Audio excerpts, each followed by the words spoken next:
Alors aujourd'hui, on s'attaque à un sujet qui change vraiment la donne, l'ingénierie de contexte. Oui, je sais, le mot a l'air un peu technique, mais croyez-moi, c'est la véritable clé pour débloquer des performances incroyables avec les intelligences artificielles. On va voir ensemble que l'art de rédiger le prompt parfait, eh bien, ça ne suffit plus du tout. On est tous passés par là, n'est-ce pas? On passe un temps fou à ciseler le prompt idéal, on pèse chaque mot, et au final, paf, la réponse de l'IA est complètement à côté de la plaque. Ou juste décevante. C'est rageant. Mais alors, qu'est-ce qui cloche? Eh bien, le truc, c'est que le problème, ce n'est presque jamais le prompt lui-même. En fait, le prompt, c'est juste la partie émergée de l'iceberg. Tout ce qui est vraiment important, tout ce qui cause les échecs, ça se passe sous l'eau. Et cette partie immergée, c'est ce qu'on appelle le contexte. Alors justement, parlons-en. C'est quoi exactement ce fameux contexte? Pour y voir plus clair, on va juste poser 2 ou 3 définitions de base. C'est super simple, vous allez voir. Premier concept clé, le token. C'est tout bête. Pensez-y comme l'unité de mesure de l'IA. Quand on lui donne une phrase, elle ne la lit pas mot par mot comme nous, elle la découpe en petits bouts de texte en tokens. Par exemple, j'aime le chocolat peut devenir 4 tokens. J'aime le chocolat. Voilà, c'est ça, un token, la brique de base. Deuxième concept, la fenêtre de contexte. Imaginez que c'est la mémoire à court terme de l'IA. C'est tout simplement le nombre maximum de tokens qu'elle peut garder en tête en même temps, que ce soit pour comprendre notre question ou pour formuler sa réponse. D'ailleurs, ce n'est pas moi qui le dis, c'est André Scarpati, un grand nom de l'IA. Il fait une analogie géniale. La fenêtre de contexte, c'est la mémoire RAM de l'IA. Et comme la RAM de n'importe quel ordinateur, elle n'est pas infinie. Si on la sature d'informations, eh bien ça ralentit ou ça plante. C'est aussi simple que ça. Ok, donc on a une mémoire limitée, c'est ça le cœur du problème. Alors comment on fait? C'est précisément là qu'intervient l'ingénierie de contexte, une approche bien plus puissante que de juste se battre avec ses prompts.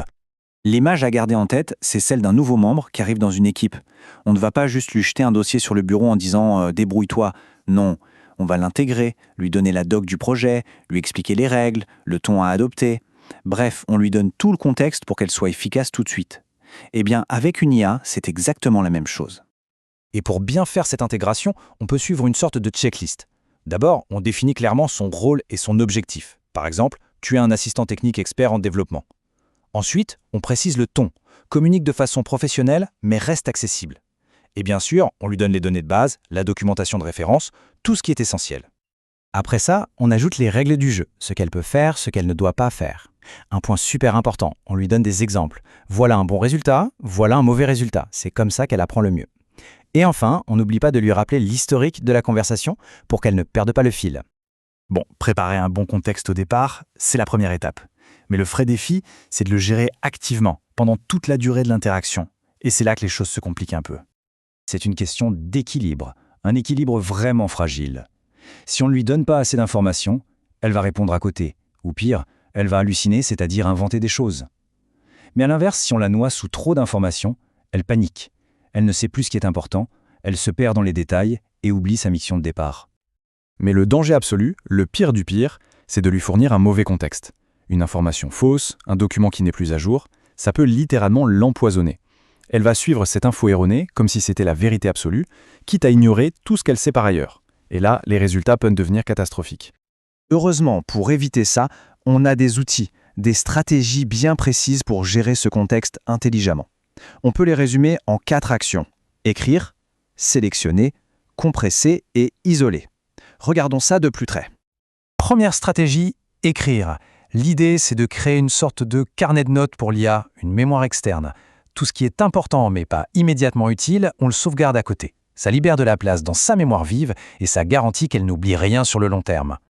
Deuxième stratégie, sélectionner. Là, on joue au chirurgien. Au lieu de tout lui donner d'un coup, on va chercher de manière très précise, au bon moment, uniquement l'info dont elle a besoin. C'est le fameux principe du RAG. En gros, on va piocher dans une grande base de connaissances pour lui donner la pièce de puzzle pertinente et rien d'autre. Zéro bruit. Troisième outil, compresser. C'est assez simple à comprendre. Quand la conversation s'allonge ou qu'on travaille sur un gros document, on va faire un résumé. On compresse l'information pour ne garder que l'essentiel dans sa mémoire à court terme. Ça permet de rester efficace et de ne pas se noyer. Et dernièrement, isoler. Imaginez que l'IA doit gérer plusieurs tâches en même temps. Pour éviter qu'elle ne mélange tout, on va créer des boîtes, des contextes bien séparés pour chaque tâche. Comme ça, les infos de la tâche A ne viennent pas polluer la tâche B. Alors, la bonne nouvelle dans tout ça, c'est qu'on n'aura pas à faire tout ça à la main éternellement. Des outils de développement comme Cursor, par exemple, commencent déjà à automatiser ces stratégies. Ils gèrent le contexte pour nous, en coulisses, en compressant une conversation qui devient trop longue. L'avenir, c'est vraiment ça. On arrive à la fin de cette exploration. Et s'il y a une chose à retenir, c'est qu'il faut vraiment arrêter de s'obstiner uniquement sur le prompt. Le vrai levier de performance, la vraie puissance, elle est ailleurs. Alors concrètement, qu'est-ce qu'on peut faire dès maintenant? Être ultra précis, donner le code, le message d'erreur, le schéma. Toujours donner des exemples de ce qu'on veut obtenir, bien lister les contraintes et bien sûr faire le tri, ne pas lui donner d'informations inutiles. Il faut se souvenir de la règle d'or, garbage in, garbage out. Des données de mauvaise qualité en entrée donneront un résultat de mauvaise qualité. Et il faut toujours la traiter comme une nouvelle recrue. Elle est brillante, mais elle ne devine rien. Donc voilà, la conclusion est simple, mais elle change tout.